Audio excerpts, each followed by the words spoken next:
মা যখন রান্না করতে বলে, এই টেমরি, শোন না রে মা, আমার না শরীরটা একদম ভালো লাগছে না। এই গরমের মধ্যে আমি আর রান্না করতে পারছি না। তুই যা না রে, একটু গিয়ে রান্নাটা করে নে না। কি আমি করব রান্না? এই গরমের মধ্যে আমি রান্না করতে গেলে পাগল হয়ে যাব। আর এই গরমে কেউ রান্না করে নাকি? তাই আমি পারবো না রান্না করতে, তুমি করে নাও গা। সত্যি ছেলে মেয়েরা কোনো দিন বাবা মায়ের কষ্ট বোঝে না রে, বুঝলি? যত সব, একদিন রান্না করতে বলেছি তাও নাকি ও পারবে না। বয়ফ্রেন্ড যখন রান্না করতে বলে, বাবু ফোন করছে। হ্যালো। সোনা, তুমি কি করছো? এই তো বসে আছি সোনা। বলছি সোনা, অনেকদিন তোমার হাতে কোনো মাংস রান্না খাইনি। মাংস খাবা? আরে হ্যাঁ সোনা।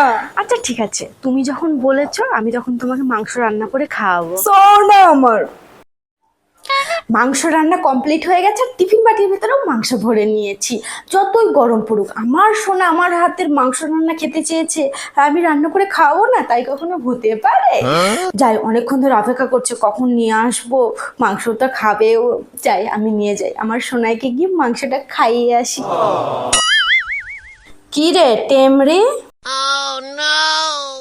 গরমে আমি যখন তোকে মাংস রান্না করতে বললাম তখন তুই বললি পারবো না, আর এখন তুই গরমের মধ্যে মাংস রান্না করে ফেললি।